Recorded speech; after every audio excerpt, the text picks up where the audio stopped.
अच्छा ठीक है बच्चों, अब आपको मेरी स्क्रीन विजिबल है? Alright, thank you. Okay, very quickly हम अपना लेसन स्टार्ट करेंगे। बेटा देखें, पहले हमने ग्रामर इन यूज स्टार्ट कर दिया है अपने लेक्चर 6 से। पहले हम क्या पढ़ेंगे? पार्ट्स ऑफ स्पीच पढ़ेंगे। लास्ट लेक्चर में हमने कौन से पार्ट्स ऑफ स्पीच पढ़े थे? हमने पढ़ा था नाउन, प्रोनाउन एंड वर्ब, जिनकी हमने एक एक्टिविटी भी की। अच्छा जी, आज हम कौन से पढ़ेंगे? आज हम पढ़ेंगे एडजेक्टिव, एडवर्ब, prepositions पढ़ेंगे and their use in spoken English. उसके बाद हम क्या करेंगे? उसके बाद हम introduction to tenses करेंगे. After that we will go to our formal ways of spoken English, that is how to reject something in a formal manner. Then your pronunciation exercise. अच्छा, अब हमारे ना कुछ टंग ट्विस्टर्स रह गए थे लास्ट क्लास में, जिसकी वजह से एक दिन हमें क्लास बहुत शॉर्ट नोटिस पे खत्म करनी पड़ी, तो हमारे कुछ टंग ट्विस्टर्स रह गए थे, आज में हम कवर कर लेते हैं. Two tried and true tridents. Two tried and true tridents. Rolling red wagons. Black back bat. Black back bat. She sees cheese. Good blood, bad blood. Pre-shrunken silk shirts. Ad had edited it. We surely shall see the sunshine soon. Which wristwatches are Swiss wristwatches? Which wristwatches are Swiss wristwatches? Fred fed Ted bread and Ted fed Fred bread. Fred fed Ted bread and Ted fed Fred bread. I slit the sheet I slit, and on the slitted sheet I sit. A skunk sat on a stump and a stunk, and the stump stunk, but the stump stunk, the skunk stunk. Lesser leather, never weathered, better weather, better. Lesser leather, never weathered, better weather, better. बच्चों आप recording देख लेंगे तो आप वहां से बार बार revise कर लीजिएगा. ऑल ऑफ द विड्स क्या है? स्लैंग एक्सप्रेशन है, वीडियोस की छोटी फॉर्म है. All the wids I've ever viewed, I've never viewed a wid as valued as Alex English wid.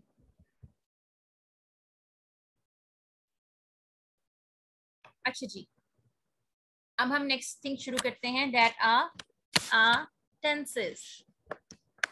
अच्छा बच्चों, टेंसेस क्या है? टेंसेस है, these are form of verbs. क्या चीज टेंसेस को एक दूसरे से डिफरेंशिएट करती है? That is forms of verb used to indicate the time of an action or an event. Tenses में हर जुमले को एक क्या चीज एक जुमले से दूसरे जुमले को मुख्तलिफ बनाती है? That is form of verb, जो कि क्या इंडिकेट करता है? Verb the time of an action और an event. In English, there are three primary tenses: past, present, and future. Each tense can be further divided into different types, including simple, continuous, जिसे हम progressive tense भी कहते हैं, perfect, perfect continuous, और यहाँ हमने breakdown लिया tenses का और उनकी टाइप का.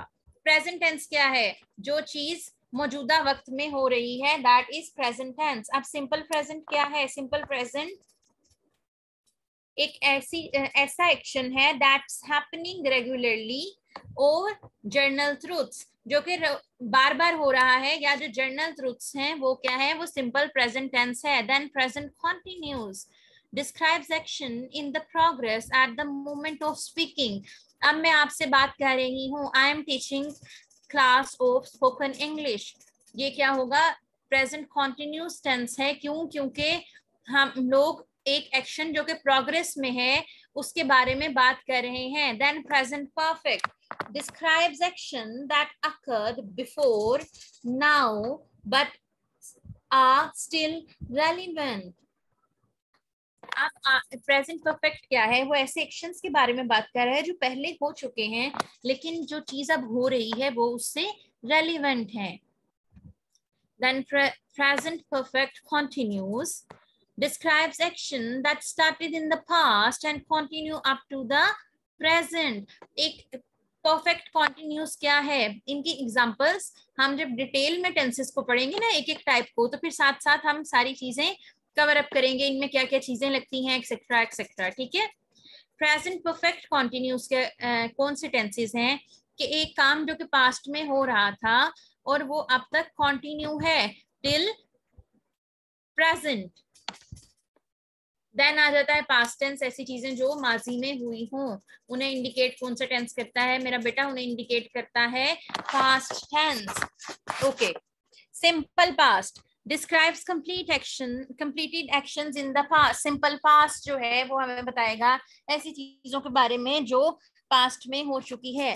Past continuous describe actions that were ongoing in the past। ऐसी चीजें जो के पास्ट में चल रही थी या हो रही थी। Then past perfect describes action completed before a specific point in the past। past perfect क्या है, past perfect हमें बताता है ऐसे एक्शंस के बारे में जो कि एक खास टाइम से पहले माजी में पास्ट में पूरे हो चुके हों।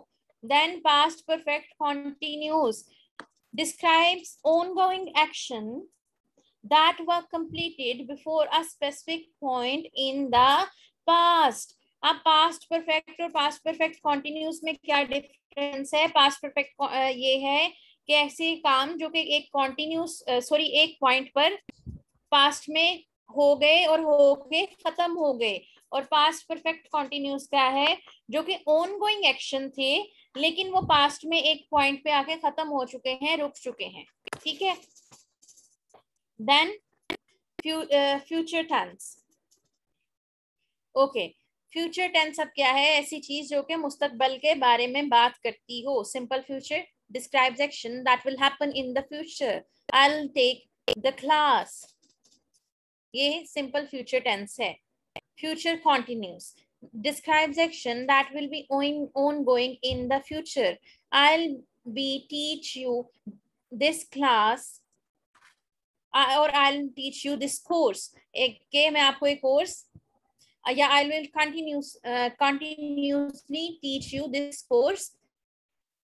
ठीक है, तो ये क्या होगा, एक ऐसी चीज जो कि हम करते रहेंगे in future. Then future perfect describes actions that will be completed before a specific time in the future। Future में आने वाले कल में एक स्पेसिफिक पॉइंट से पहले जो काम हो जाएंगे उन्हें कौन सा सेंटेंस डिस्क्राइब करेगा, that is future perfect tense. Okay. Future perfect continuous describes ongoing actions that will be completed before a specific point in the future। एक ऐसे एक्शंस के बारे में बात करेगा जो कि चलते रहेंगे लेकिन वो फ्यूचर में एक स्पेसिफिक पॉइंट से पहले खत्म हो जाएंगे।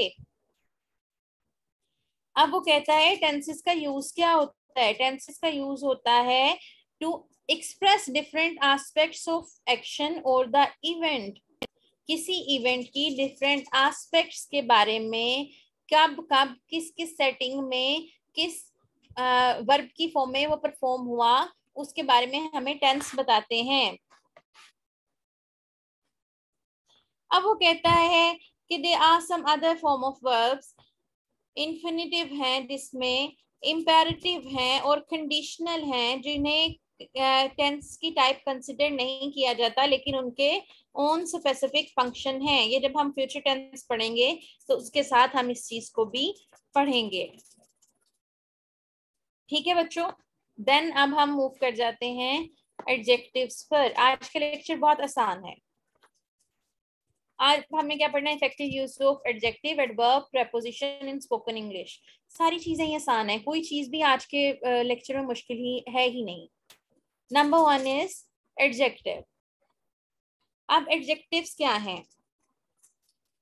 Adjectives are the words that describes or modify nouns or pronouns. पहले भी हमने पढ़ा था एडजेक्टिव ऐसे लफ्ज हैं जो कि नाउन्स और प्रोनाउंस को मॉडिफाई करते हैं और उनमें डेप्थ और डिटेल ऐड करते हैं, और उनकी डेप्थ और डिटेल हमारी कन्वर्सेशन को भी डीप बनाती है और डिटेल्ड बनाती है। अब वो कहते हैं कि जी जब हम एडजेक्टिव्स की बात कर रहे होते हैं स्पोकन इंग्लिश में, तो हमें कुछ चीजों के का ख्याल रखना चाहिए। The number one is placement, के एडजेक्टिव जुमले में कहाँ आ रहा है।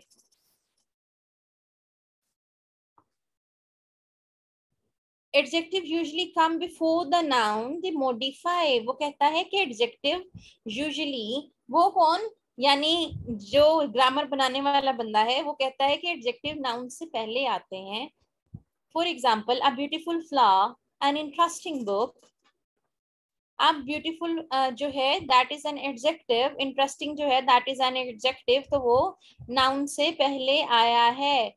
In certain cases, they can come after the verb to be or other linking verbs such as she is kind. अब वो कहता है कुछ certain cases में वो verb के बाद आता है या वो as a other linking verb use होता है। She is kind, kind is an adjective. The cake smells delicious, verb के बाद आपका adjective आया, जिसे हम उर्दू में इसम सिफ्त कहते हैं। स्मेल्स क्या है, वर्ब है, उसके बाद डिलीशियस आ गया, that is adjective. Then degree, we have to talk about degree of adjective. बच्चों सादा अल्फाज में डिग्री ऑफ एडजेक्टिव क्या है, जो कि किसी चीज की डिफरेंट स्टेजेस के बारे में बताती है। बिग, बिगर एंड बिगेस्ट, ठीक है। Interesting, more interesting and most interesting, ठीक है। Adjective can be modified to express different degrees. We can use comparative forms. For example, bigger, more interesting to compare two things, and superlative forms, the biggest, the more interesting to compare three or more things. अब वो कहता है कि adjective में degree कब add होती है, जब हमने थ्री या उससे ज्यादा चीजों को कंपेयर करना हो। बिग, बिगर, बिगेस्ट, टॉल, टॉलर, टॉलेस्ट, ये क्या है, ये डिग्रीज ऑफ एडजेक्टिव हैं। आप लोगों ने पढ़ी भी होंगी डिग्रीज ना।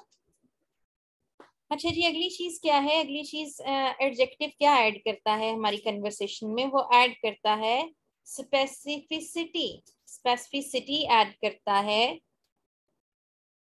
अब वो कहता है कि instead of using general adjective like nice और good, try using more specific and vivid adjective to paint a clearer picture in your listener's mind. अब आप वो कहता है कि क्या करें,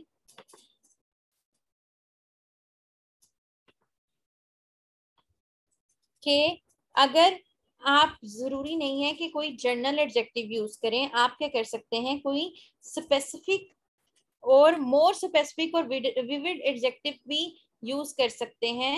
विविड का लफ्जी मानी होता है धुंधला, लेकिन वो कह रहा है कि यहाँ आप कोई अनकन्वेंशनल वर्ड जो कि आम रूटीन में इस्तेमाल नहीं होता वो भी इस्तेमाल कर सकते हैं। ट्राई यूजिंग मोर स्पेसिफिक, किस स्पेसिफिक होता है किसी चीज के बारे में बहुत ज्यादा खास होना। अब वो कहता है for example instead of saying it was a good movie, you could say it was a captivating and thought provoking movie. वो कहता है अब अगर आप ये कहेंगे it was a good movie, तो आप कह सकते हैं, उसकी जगह आप कह सकते हैं it was a captivating and thought provoking movie. अच्छा जी, एडवर्ब्स आ जाते हैं, ये बेचारे मासूम से हैं। Adverbs are the words that modify verbs, adjective और other adverbs. They provide information about the manner, time, frequency, degree or place of an action. Let's look at some guidelines to using adverbs effectively in spoken English. फिर placement की बात आ गई, वो कहते हैं adverbs are versatile and can be placed in different positions within a sentence. वो कहता है एडवर्ब बहुत अच्छे होते हैं, इन्हें हम किसी भी जगह सेंटेंस में रख सकते हैं। They can come up before a verb, वो वर्ब से पहले भी आ सकते हैं। शी क्विकली रैन, वो तेजी से भागी। आफ्टर अ वर्ब भी आ सकते हैं, she ran quickly. And at the beginning और end of sentence from emphasis. For example, quickly she ran और शी रैन क्विकली इंडीड। वो कहता है कि प्लेसमेंट इनकी बड़ी वर्सटाइल है, इन्हें हम डिफरेंट जगहों पे एडजस्ट कर सकते हैं। इन्हें पहले भी वर्ब से रख सकते हैं, वर्ब के बाद भी रख सकते हैं, सेंटेंस के शुरू पे भी रख सकते हैं और सेंटेंस के एंड पे भी रख सकते हैं। She ran quickly, she rain sentence के शुरू पे आ गया, शी रैन क्विकली इंडीड उसके सेंटेंस के एंड पे आ गया। देन डिग्री, वो क्या कहता है, adverb can also be modified to indicate the intensity or the degree of an action. Similar to the adjective, we use comparative forms. He works harder. She speaks the loudest. ठीक है, degree इनकी भी adjectives की तरह है, जिसमें हम comparative forms use करते हैं या उनकी सुपरलेटिव फॉर्म्स यूज करते हैं। Works harder, harder, hardest. Harder जो है वो कंपैरेटिव फॉर्म है, और सुपरलेटिव फॉर्म जिस तरह loud, louder and loudest, superlative form, superlative is the third degree. तो हम एडवर्ब की भी डिफरेंट डिग्रीज यूज कर सकते हैं टू इंडिकेट इंटेंसिटी, किसी चीज की इंटेंसिटी जानने के लिए कि वो कितनी इमोशनल है या वो कितनी, कोई बंदा उसकी डेप्थ में है।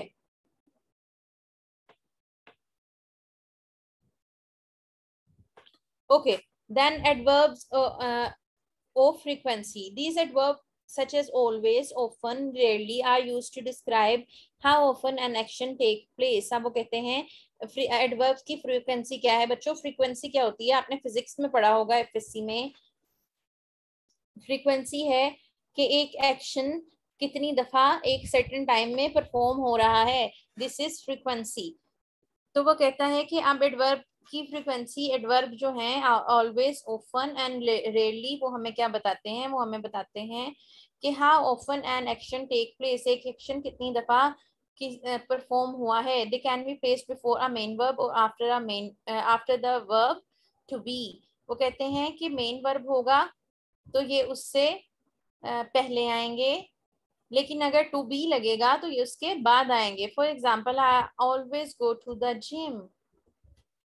ऑलवेज मैं हमेशा जिम जाती हूँ, फ्रीक्वेंसी बता रहा है। शी इज रेयरली लेट, वो बहुत कम, शाज़ो नादर ही लेट होती है या उसे शाज़ो नादर ही देर होती है। शी इज रेयरली लेट, कभी कभार या बहुत कम। फ्रीक्वेंसी बताई कि एक काम हो रहा है तो वो किस तरह से कितनी दफा में होता है। Then preposition. Prepositions क्या है? Are the word that establish a relationship between other words in a sentence. जो कि एक prepositions क्या है? These are glue, जो कि डिफरेंट वर्ड्स को आपस में जोड़ देती हैं। अब prepositions क्या इंडिकेट करती हैं? Location, direction, time, manner and more. अच्छा जी, there are two type of prepositions.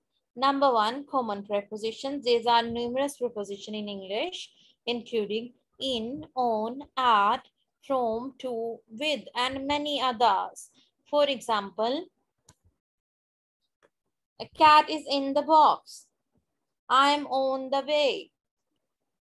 Book is at the table. I am from Pakistan. She is going to her mother's house. I am with my best friend. ठीक है, क्या उसने क्या क्या बताया है? Different जो हमने सारे सेंटेंसेस देखे, किसी ने लोकेशन बता दी कि मैं अपने दोस्त के साथ हूँ, किसी ने डायरेक्शन बता दी कि वो कहाँ जा रही है, टाइम बता दिया, किसी ने मैनर बता दिया, और किसी ने और बहुत सी चीजें बता दी। Learning the appropriate preposition of each context takes practice. अब आपको ना इसकी मैं एक लिस्ट प्रोवाइड करूंगी जिसपे आप प्रैक्टिस करेंगे। You can improve your preposition using by observing how native speaker use them in everyday conversation. जो हमने इडियम और स्लैंग्स रखी हुई है ना, उसके अंदर हम ये सारी चीजें पढ़ेंगे। ये नहीं है कि हम इन सारी चीजों को अनकवर्ड छोड़ देंगे। हमारे में हम देख लेते हैं ना किस लेक्चर में है। मम मम मम मम।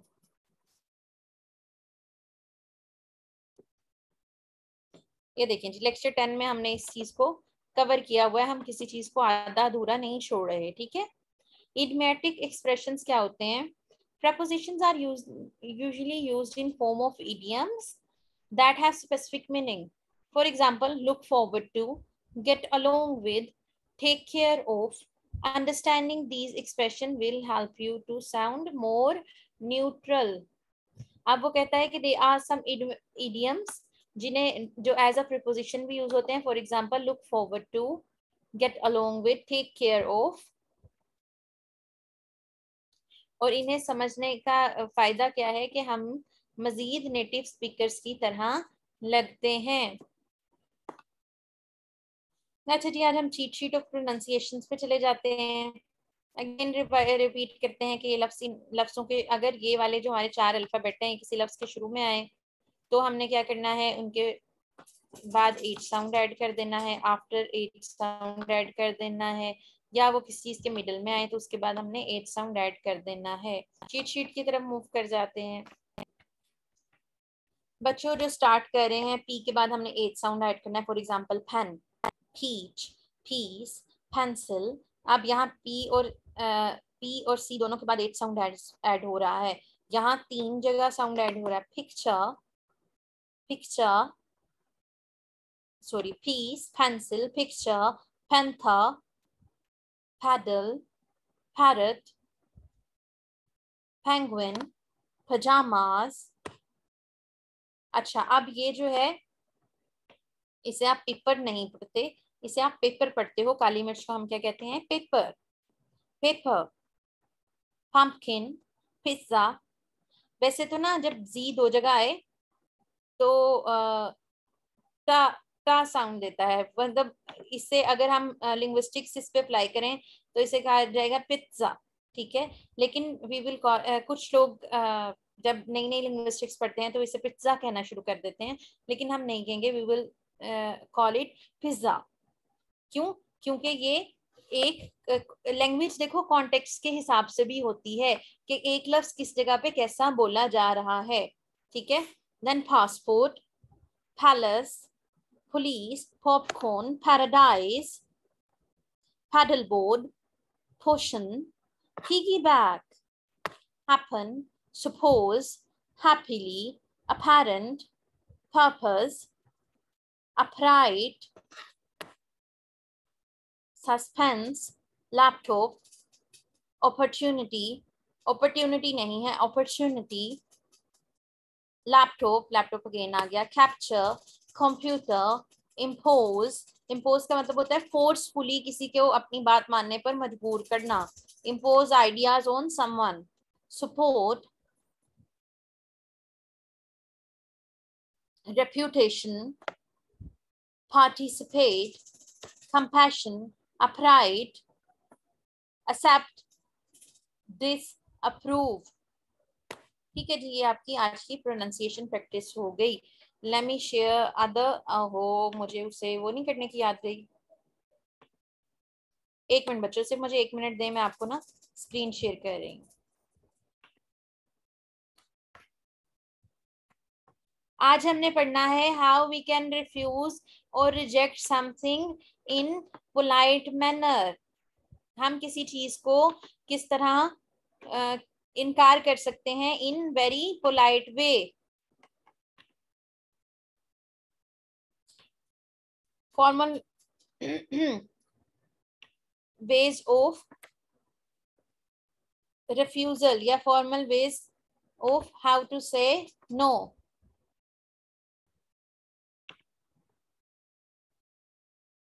अच्छा जी बच्चों, स्क्रीन विजिबल है आपके साथ?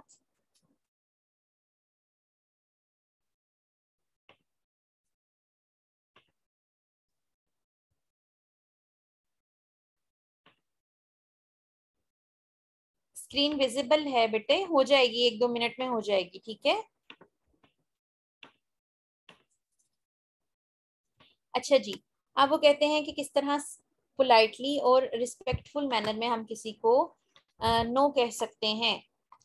The very first thing, I regret to inform you that I am unable to accept.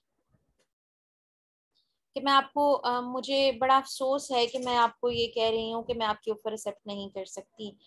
Unfortunately I must decline your offer और योर रिक्वेस्ट। बदकिस्मती से मुझे आपकी ऑफर ठुकरानी पड़ेगी। I appreciate the opportunity but I have to respectfully decline. I am afraid I won't be able to accommodate your request. मुझे खौफ है कि मैं आपकी इस रिक्वेस्ट पर काम नहीं कर सकूंगी।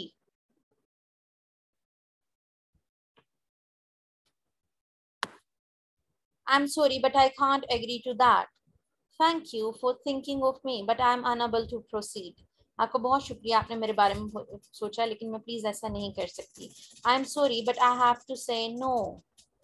मैं बहुत माजूद ख्वाह हूँ लेकिन मुझे इनकार करना पड़ेगा। I am afraid I have to pass on this is an idiom, कि मुझे इस चीज को एक साइड पे करना पड़ेगा, इससे इनकार करना पड़ेगा। I appreciate your consideration but I have to decline. मुझे आप बहुत शुक्रिया कि आपने मुझे कंसिडरेट किया, लेकिन मुझे ये डिक्लाइन करना पड़ेगा। Thank you for the offer but I have to refuse. I regretfully can't accept your proposal. I am sorry, but I have to respectfully decline at this time. Unfortunately, I'm unable to fulfill your request. I'm sorry, but I have other commitments that prevent me from accepting. अब ये जो H sound वगैरह add करने हैं ना, जब इन्हें पढ़ रहे होने हैं ना, तब भी आपने ऐड करने हैं, ठीक है। और फिर कहते हैं मैडम आपकी तरह बोलना नहीं चाहता, क्यों? क्योंकि आप सिर्फ उन लफ्जों में ऐड करते हैं और उसके बाद इधर जब हम किसी और चीज की प्रैक्टिस करते हैं तो आप उसमें ऐड ही नहीं करते हो। I must politely decline. I'm afraid I'm not able to participate. I'm sorry, but I have to say no due to prior engagement. पहले से मैंने कुछ commitment किए हुए हैं जिनकी वजह से मुझे इनकार करना पड़ रहा है। Thank you for the opportunity, but I'm unable to proceed. I appreciate your kind offer, but I must decline.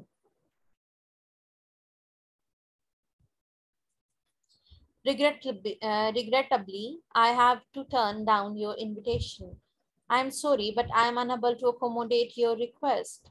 इन्हें आप एज पर एज सिचुएशन इस्तेमाल कर सकते हैं। कुछ चीजें जो हैं वो किसी फॉर्मल पार्टी को रिजेक्ट करने के लिए हैं, किसी जगह पे आपको गेस्ट स्पीकर बुलाया जाए उसे रिजेक्ट करने के लिए हैं, कुछ किसी के काम से इनकार के लिए हैं। तो they are certain settings. I must decline with regrets. I am afraid I have to decline for personal reasons. I am sorry, but I can't accept this proposal. I appreciate your thoughtfulness, but I have to decline. I regretfully can't meet your expectation. I apologize, but I have to refuse. Apologize मतलब होता है मैं आपसे माजरत खा हूँ. I am sorry, but I am not able to comply.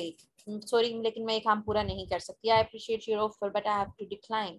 I am afraid I must say no from now. लेकिन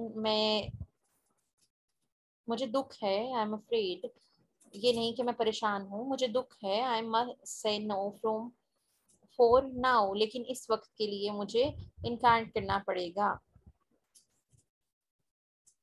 वो कहते हैं कि जब रिमाइंडर नीचे क्यों दिया होता है, it's important to provide a brief explanation, express gratitude and maintain a respectful tone while you are using these phrases to reject something in formal setting. वो कहते हैं वेदर आपने कुछ रिजेक्ट करना है या कुछ एक्सेप्ट करना है तो आपको क्या मेरा बेटा करना पड़ता है, आपको एक रिस्पेक्टेबल मैनर यूज करना पड़ता है, जिसे हमने कहा था कि those are communication ethics.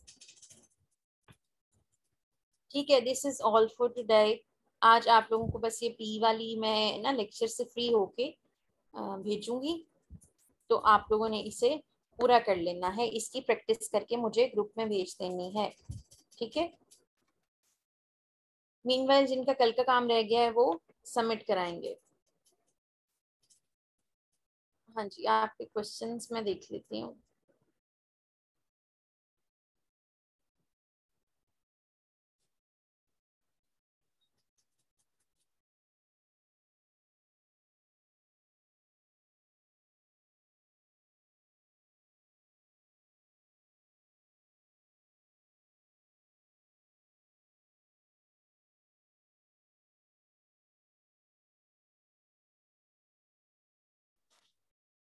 Tenses हम आगे पढ़ेंगे जब आपका वो होगा बेटे, आपकी ओपन होगी, तब आप चैट ओपन होगी, तब आप प्लीज कर लीजिए।